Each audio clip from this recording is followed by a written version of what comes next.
Hello everyone. आज मैं पुनः एक बार गुडविल को लेकर आया हूँ।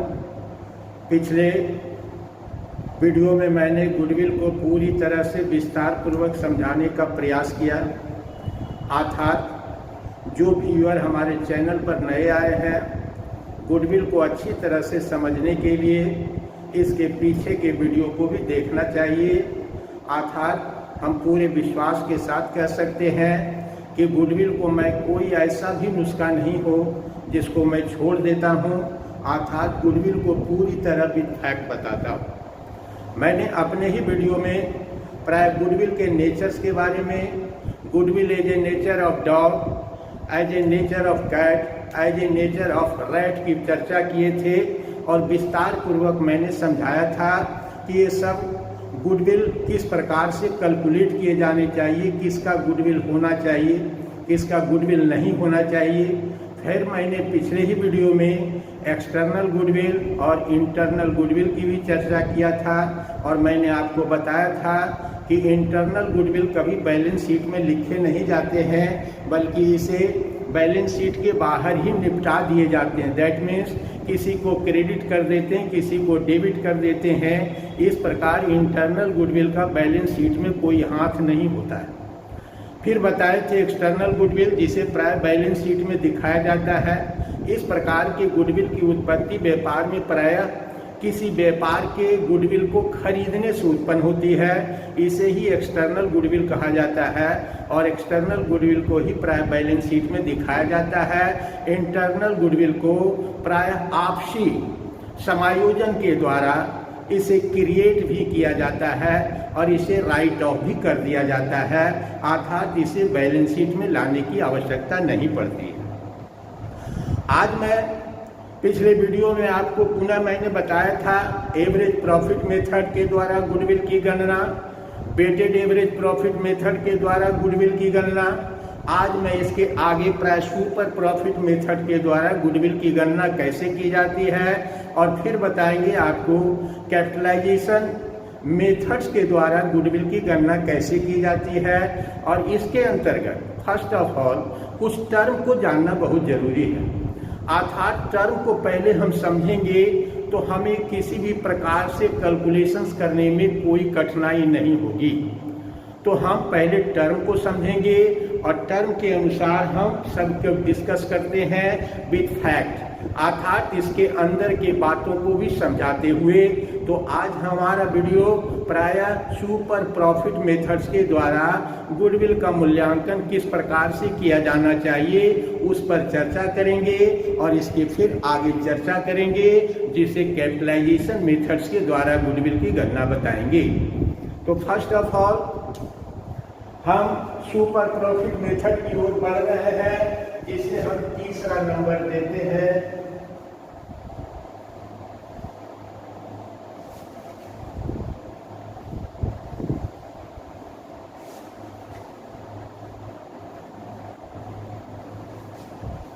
सुपर प्रॉफिट मेथड अर्थात हम पहले बताने जा रहे हैं कि कुछ टर्म को समझिए। कुछ टर्म ऑलरेडी पिछले वीडियो में समझा जा चुका है, कुछ टर्म को आज भी समझने की जरूरत है। हमने पिछले वीडियो के अंतर्गत टर्म के रूप में आपको हम समझाए थे कि एवरेज प्रॉफिट कैसे निकाला जाता है। तो सबसे पहले टर्म के रूप में आपके पास एवरेज प्रॉफिट का ज्ञान होना चाहिए, जो बहुत ही सिंपल तरीके से किसी भी प्रश्न में निकाला जाता है। और हमने बताया था कि total profit of 5 years divided by 5 is equal to average profit. Total profit of 6 year divided by 6 is equal to average profit. तो एवरेज प्रॉफिट को समझने में कहीं कोई दिक्कत नहीं होगा। अर्थात एवरेज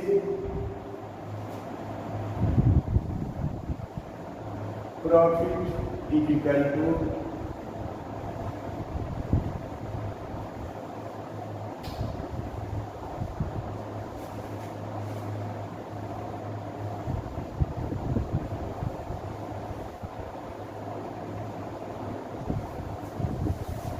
मैंने एक काल्पनिक लिख दिया है कि total profit of 5 years divided by 5 is equal to average profit. Average profit सबसे पहले किसी भी प्रश्न को हल करने में प्राय एवरेज प्रॉफिट की भूमिका अति महत्वपूर्ण होता है, इसलिए एवरेज प्रॉफिट को जानना जरूरी है। दूसरा हम बताएंगे normal profit.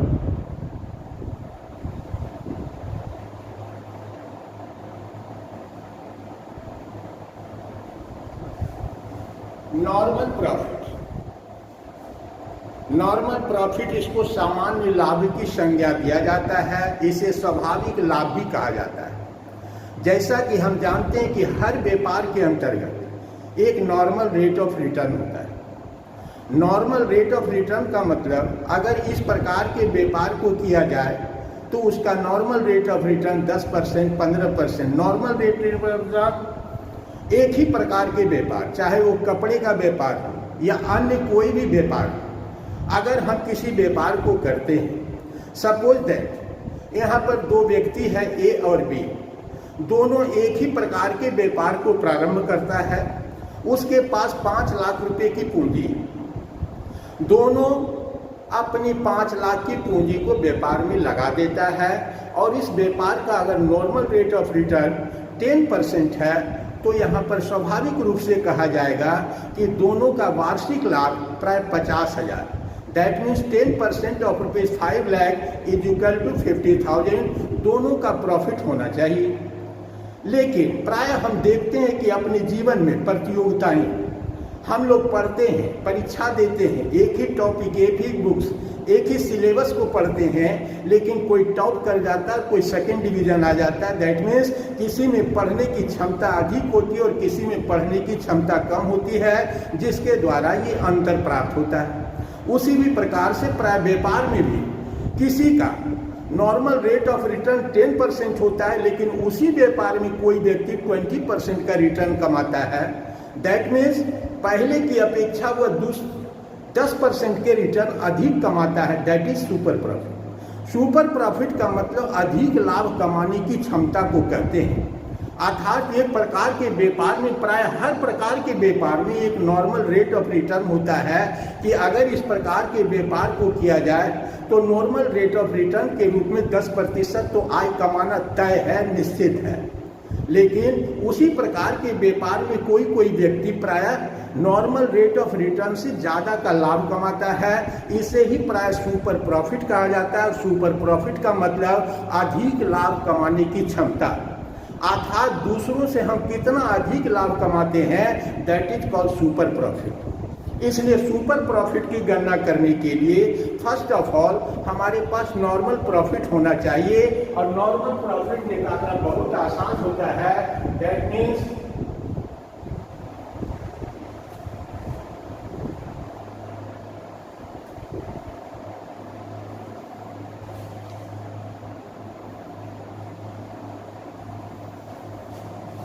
Capital employed into 10/100। हमने यहाँ पर मान लिया है कि नॉर्मल रेट ऑफ रिटर्न 10% है, इसलिए 10% के लिए 10/100 का समीकरण हमने दिया है। और कैपिटल इम्प्लॉयड का मतलब किसी भी व्यापार में विनियोजित पूंजी, और विनियोजित पूंजी के रूप में हमने यहाँ कल्पना किया था कि अगर हमारी विनियोजित पूंजी 5 लाख है, दैट मीन्स नॉर्मल प्रॉफिट 50,000 का होगा। अगर इसको हम 5 लाख रुपया मान लिया जाए तो नॉर्मल प्रॉफिट बराबर 50। ये नॉर्मल प्रॉफिट। अब नॉर्मल प्रॉफिट प्राय सभी व्यापार में कमाए जाते हैं, चाहे आप परिश्रम करते हो या नहीं भी करते हो, तब भी इस प्रकार के लाभ को कमाए जाते हैं। लेकिन सुपर प्रॉफिट का मतलब अन्य दूसरे से अधिक लाभ कमाने की क्षमता को हम सुपर प्रॉफिट कहते हैं। और यहाँ हमेशा ध्यान रखना चाहिए कि एवरेज प्रॉफिट और नॉर्मल प्रॉफिट के डिफरेंस के द्वारा, अंतर के द्वारा प्राय सुपर प्रॉफिट की गणना की जाती है। अर्थात एक समीकरण बनता है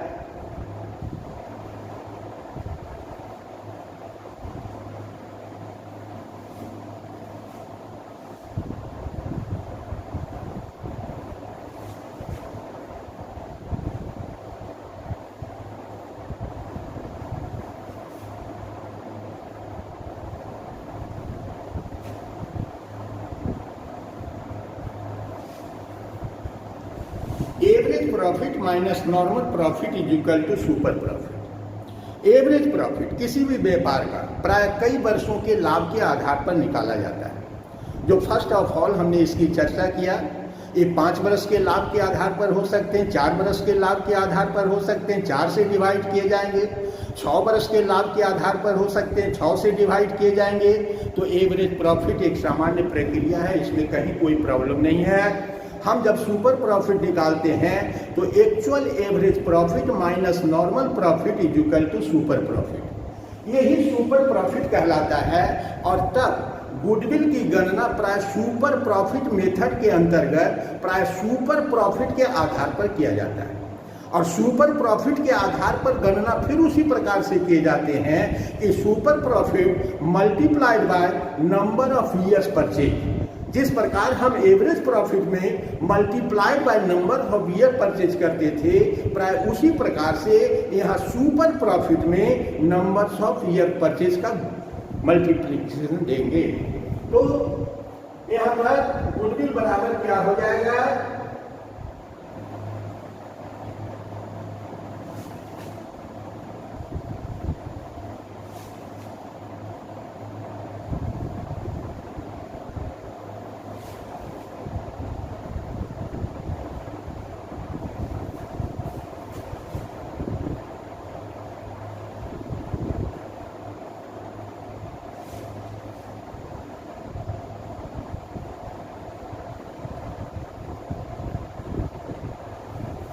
नंबर्स ऑफ ईयर्स परचेज। इस प्रकार सुपर प्रॉफिट के द्वारा गुडविल की गणना करना भी प्राय एक आसान काम है, कोई बहुत मुश्किल का काम नहीं है। तो एवरेज प्रॉफिट एक सामान्य तरीके से लाभ की गणना के आधार पर गुडविल का मूल्यांकन किया जाता है, और सुपर प्रॉफिट के द्वारा ही प्राय वास्तविक गुडविल का मूल्यांकन किया जाता है। दैट मीन्स गुडविल हमेशा अधिक लाभ कमाने की क्षमता को संबोधित करता है, और अधिक लाभ कमाने की क्षमता का बोध प्राय सुपर प्रॉफिट से ही होता है। एवरेज प्रॉफिट से इस बात का पता नहीं चलता है कि व्यापार में अधिक लाभ कमाने की क्षमता कितनी है, जबकि सुपर प्रॉफिट में इस बात का स्पष्ट पता चल जाता है कि अन्य दूसरे उसी प्रकार के व्यापार से इस व्यापार में लाभ अधिक कमाने की कितनी क्षमता है। That is called super profit, और इसी सुपर प्रॉफिट को प्राय number of years of purchase से गुना किया जाता है। Numbers of years of purchase का भी प्राय लॉजिक हमने आपको समझाया था कि मैं नंबर ऑफ ईयर्स परचेज का गुना क्यों देता हूं। तो प्राय कोई भी व्यक्ति किसी व्यापार के संदर्भ में कितना गुडविल देगा, वह 3 वर्ष के लाभ के बराबर गुडविल देगा या 2 वर्ष के लाभ के बराबर गुडविल देगा, इसी को नंबर्स ऑफ ईयर्स परचेज में लिया जाता है। अब इतना के बाद हम कैपिटलाइजेशन मेथड की चर्चा करेंगे। Capitalisation method, super profit method को आप इतना देख लीजिए, एवरेज प्रॉफिट, नॉर्मल प्रॉफिट और average profit minus normal profit is equal to super profit, और गुडविल बराबर super profit into numbers of years purchase. इस प्रकार गुडविल प्राप्त हो जाते हैं। कभी कभी एडजस्टेड प्रॉफिट की बात होती है।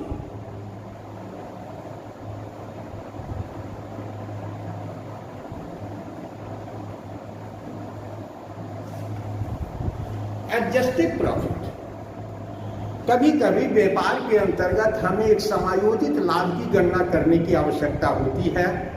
तो इस टर्म को भी बढ़िया से ध्यान रखिए कहाँ पर हम एडजस्टेड शब्द का प्रयोग करेंगे। तो एडजस्टेड शब्द का वही प्रयोग किया जाता है जहाँ पर लाभ में कुछ समायोजन किया जाता है। और लाभ में समायोजन करने का मतलब कुछ प्लस कुछ माइनस आइटम किए जाते हैं, और प्लस माइनस आइटम के बारे में हमने पिछले वीडियो में समझाया था कि abnormal gains abnormal loss, capital gain capital loss, non recurring income non recurring loss इत्यादि प्रकार के अगर लाभ में शामिल है, जिस वर्ष के भी लाभ में प्राय इस प्रकार के अस्वाभाविक तरीके का कोई लाभ शामिल है, वह किसी भी कारण से हुआ हो, तो उसका प्रायः लाभ को सही करने के लिए समायोजन किया जाता है। और समायोजन के रूप में प्लस माइनस किए जाते हैं, कौन घटाए जाएंगे, कौन बढ़ाए जाएंगे। पिछले वीडियो में इस पर मैंने पूरा चर्चा कर दिया था।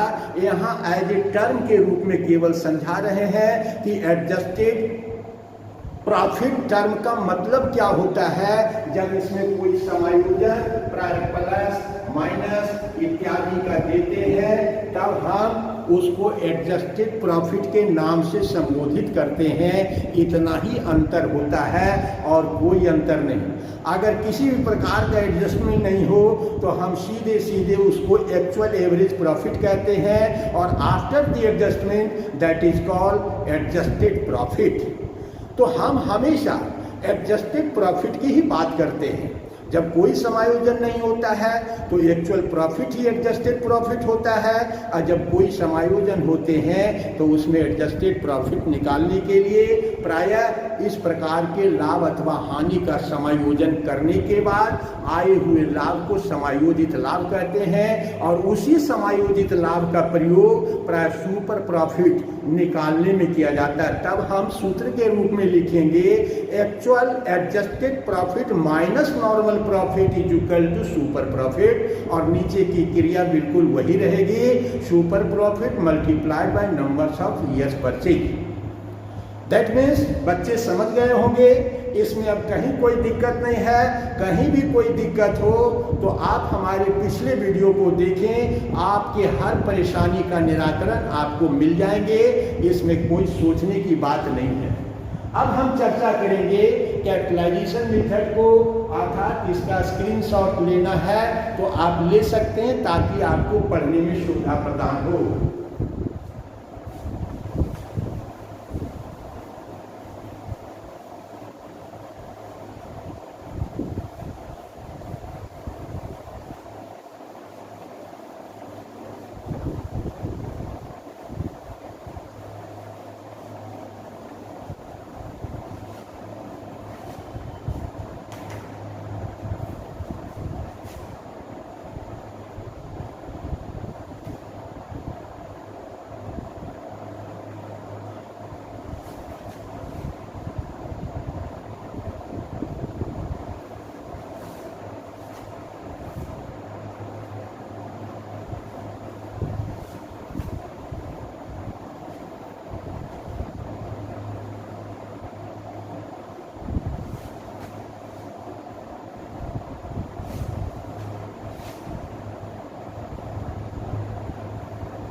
यह कैपिटलाइजेशन मेथड भी प्राय उपरोक्त दो प्रकार के लाभों पर आधारित है। दो प्रकार के लाभ के रूप में एक एवरेज प्रॉफिट होते थे और दूसरा सुपर प्रॉफिट, जो मैंने ऊपर ही इसको पढ़ चुके हैं।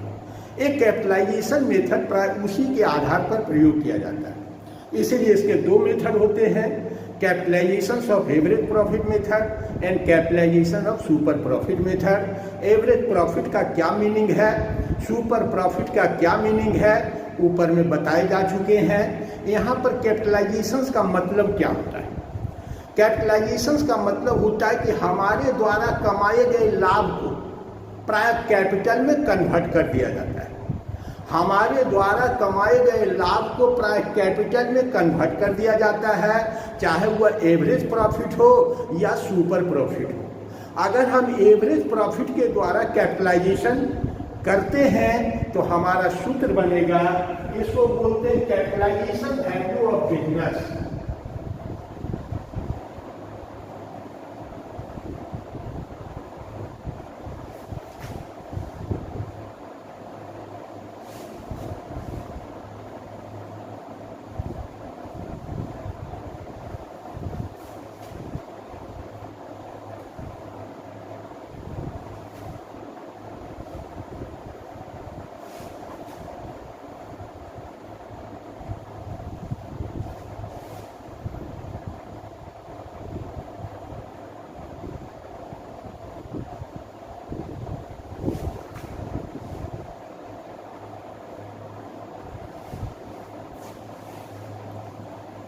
इसको बोला जाता है capitalisation value of business. That means हमारे व्यापार का पूंजीकरण किया जाता है। पूंजीकरण यह बिल्कुल नॉर्मल रेट ऑफ रिटर्न के आधार पर निकाला जाता है। अगर हम कहते हैं कि हमारी पूंजी अगर 5 लाख रुपए की और हम 10% नॉर्मल रेट ऑफ रिटर्न उस प्रकार के व्यापार में है, तो स्वाभाविक रूप से नॉर्मल प्रॉफिट 50,000 रुपया होगा। ये 50,000 रुपया नॉर्मल प्रॉफिट, यद्यपि कि वस्तुतः हम वास्तविकता में कुछ अधिक कमाते हैं, तो हम अपने प्रॉफिट के द्वारा भी प्राय कैपिटल की गणना कर सकते हैं और कैपिटल पर नॉर्मल रेट ऑफ रिटर्न के द्वारा भी प्रॉफिट की गणना कर सकते हैं। यह कुछ नहीं, ये फॉरवर्ड और बैकवर्ड रीति है। अगर हम प्रॉफिट की गणना करेंगे on the basis of capital, तो नॉर्मल रेट ऊपर में रहेंगे, 100 नीचे में रहेंगे। और जब हम अपने प्रॉफिट को ही कैपिटल में कन्वर्ट करेंगे तो 100 नंबरेटर बना जाएगा और नॉर्मल रेट डिनोमिनेटर के रूप में आएगा। बस इतना ही खेल है कि कैपिटल के द्वारा लाभ निकालना, दैट मीन्स 10/100, और प्रॉफिट के द्वारा कैपिटल जानना, दैट मीन्स 100/10। दोनों एक ही प्रकार की अभिव्यक्ति है, केवल कहने का तरीका अलग है। तो अगर हम एवरेज प्रॉफिट का कैपिटलाइजेशन वैल्यू ज्ञात करते हैं तो फर्स्ट ऑफ ऑल कमाए गए लाभ के आधार पर हमारी कुल पूंजी कितनी बनती है, that is a capitalisation value of business. और इसके अंतर्गत हमारा जो एक्चुअल कैपिटल, वास्तविक पूंजी, हमारी जितनी वास्तविक पूंजी होती है उसके अंतर के द्वारा प्राय गुडविल की गणना की जाती है। तो capitalisation value of business minus actual capital employed, और एक्चुअल कैपिटल एम्प्लॉयड के रूप में बार बार मैं कह रहा हूं कि हमारी वास्तविक पूंजी 5 लाख रुपए की है, लेकिन जब हम इसको कैपिटलाइज प्रॉफिट को करते हैं तो लाभ कैपिटलाइजेशन वैल्यू 6 लाख रुपया निकलता है। तो डिफरेंस के द्वारा जो 1 लाख आता है, दैट इज गुडविल। यह भी गुडविल मूल्यांकन करने का एक तरीका है। तो हम क्या करते हैं, गुडविल बराबर निकाल लेते हैं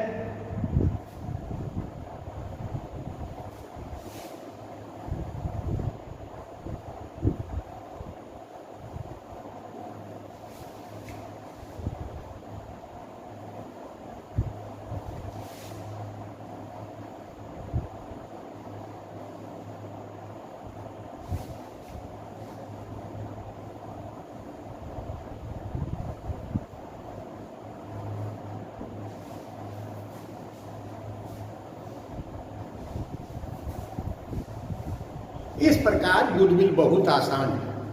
आपके प्रश्न में प्राय एक्चुअल कैपिटल भी दिया हुआ रहता है और capitalisation value of capital, capitalisation value of business हम स्वयं निकालते हैं।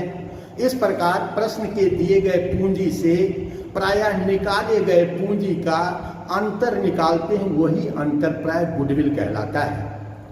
तो ये capitalisation method of average profit है। दूसरा होता है capitalisation of super profit method.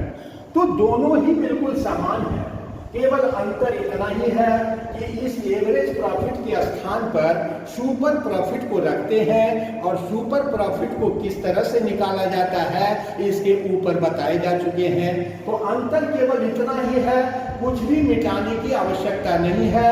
अर्थात इसमें ही ऑब्लिक अगर कर दें और यहाँ लिख दें सुपर प्रॉफिट, तो दोनों की अभिव्यक्ति हो जाती है।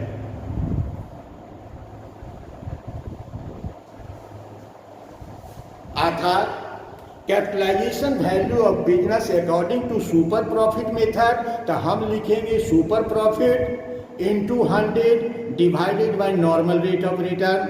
अगर कैपिटलाइजेशन ऑफ एवरेज प्रॉफिट है तो लिखेंगे average profit into 100 divided by normal rate of return. That is a difference between the two. इतना से ज्यादा कोई अंतर नहीं है। किसी व्यापार के अंतर्गत गुडविल एवरेज प्रॉफिट के कैपिटलाइजेशन के द्वारा, तो किसी व्यापार के अंतर्गत प्राय गुडविल सुपर प्रॉफिट के कैपिटलाइजेशन के द्वारा निकाला जाता है। और दोनों ही परिस्थिति में प्राय कैपिटलाइजेशन वैल्यू ऑफ बिजनेस जितना भी होता है उसमें एक्चुअल कैपिटल को घटा दिए जाते हैं। इस प्रकार प्राप्त राशि गुडविल कहलाता है। अब ये गुडविल की अनेकानेक प्रकार से जो हम चर्चा करते हैं, स्वाभाविक रूप से व्यापार में किसी न किसी प्रकार से सभी विधियों का प्रयोग होता है, सभी मेथड्स का प्रयोग होता है। अर्थात कौन से मेथड किस व्यापार में उपयोगी होंगे, ये सब चर्चा का विषय होता है। जब हम एक्चुअल लाइफ में जाते हैं तो प्राय स्वतः ही इस बात की आपको ज्ञान हो जाता है कि हमें किसी व्यापार के लिए कितनी ख्याति का निर्धारण करना चाहिए और ख्याति निर्धारण करने के तरीके क्या होना चाहिए। प्राय इस प्रकार के इंटरनल गुडविल, ये जितने गुडविल का मूल्यांकन हम पढ़ रहे हैं वह इंटरनल गुडविल है, और इसका प्रयोग जब यह गुडविल नामक चैप्टर समाप्त होगा तो हम रिकॉन्स्टिट्यूशन ऑफ पार्टनरशिप शुरू करेंगे, क्योंकि यह सब एक दूसरे से कड़ी के रूप में जुड़ा हुआ है। जब हम रिकॉन्स्टिट्यूशन ऑफ पार्टनरशिप पढ़ेंगे तो वहाँ पर अनेकानेक साझेदार होते हैं, सभी के बीच में एक लाभ अनुपात होता है। कभी लाभ अनुपात में परिवर्तन के चलते रिकॉन्स्टिट्यूशन, कभी एडमिशन के चलते रिकॉन्स्टिट्यूशन, कभी रिटायरमेंट के चलते रिकॉन्स्टिट्यूशन, तो कभी डेथ के चलते रिकॉन्स्टिट्यूशन। दैट मीन्स ये सारी स्थितियाँ हैं जहाँ पर हम कहते हैं कि फर्म का पुनर्गठन किया जा रहा है, और रिकॉन्स्टिट्यूशन ऑफ पार्टनरशिप फर्म के अंतर्गत जिस गुडविल की हम गणना करते हैं वह गुडविल प्राय इंटरनल गुडविल कहलाता है, और इंटरनल गुडविल कभी बैलेंस शीट में नहीं लाया जाता है। प्राय इसे साझेदारों के बीच में ही प्राय डेबिट और क्रेडिट के द्वारा इसे क्रिएट भी किया जाता है, सृजित भी किया जाता है और राइट ऑफ भी किया जाता है। दैट मीन्स इसका कोई भी हिस्सा बैलेंस शीट में नहीं आता है। तो हम अभी इंटरनल गुडविल की ही बात कर रहे हैं। इसके बाद रिकॉन्स्टिट्यूशन ऑफ पार्टनरशिप फर्म के अंतर्गत हम जितनी बार गुडविल को पढ़ेंगे वह सब एक शब्दों में समझेंगे इंटरनल गुडविल। अर्थात इंटरनल गुडविल किसी भी किताब में इसकी चर्चाएं नहीं की जाती है, लेकिन हम हमेशा फैक्ट के साथ किसी भी प्रश्न को, किसी भी टॉपिक को हम हमेशा फैक्ट के साथ बच्चों के सामने रखते हैं ताकि उसे अधिक से अधिक ज्ञान प्राप्त हो। केवल गुडविल मात्र कह देने से गुडविल की समझदारी नहीं आती है। That is A kinds of only valuations of goodwill. अर्थात गुडविल के अंतर्गत की सच्चाई को जानना चाहिए, और इसी सच्चाई के फैक्ट को बताने के लिए हमने कुत्ते की स्वभाव की ख्याति, बिल्ली के स्वभाव की ख्याति और चूहे की स्वभाव की ख्याति हमने पिछले वीडियो में एज एन एग्जाम्पल के द्वारा पूरी तरह से समझाने का प्रयास किए थे। अर्थात अगर कोई व्यूअर बिल्कुल हमारे चैनल पर बिल्कुल नए आए हैं तो हमारे पीछे वाले वीडियो को देखिए। पूर्ण रूपेण गुडविल को समझने के लिए देखना बहुत ही आवश्यक है, और अंततः अगर वीडियो पसंद आते हो तो इसे लाइक और शेयर और सब्सक्राइब करके रख लें, क्योंकि इसके अंतर्गत पुनः आगे हम रिकॉन्स्टिट्यूशन ऑफ पार्टनरशिप फर्म के अंतर्गत प्रॉफिट शेयरिंग रेशियो में परिवर्तन, admission of A partner, retirement of A partner, death of A partner इत्यादि की चर्चा करेंगे। इसलिए इसे आप सब्सक्राइब करके रखेंगे ताकि आपको कहीं कोई प्रॉब्लम नहीं हो। इंटरनल गुडविल की बात कर रहे थे और एडजस्टेड प्रॉफिट की बात किए। तो एडजस्टेड प्रॉफिट में हमने आपको समझाया कि कब एडजस्टेड प्रॉफिट शब्द का प्रयोग करना चाहिए। जब इसमें कुछ प्लस माइनस की गुंजाइश होती हो तब हम एडजस्टेड प्रॉफिट लिखेंगे, अन्यथा उसे एवरेज प्रॉफिट कह के हम इतिश्री कर देंगे। इसके आगे कोई बात सोचना नहीं है।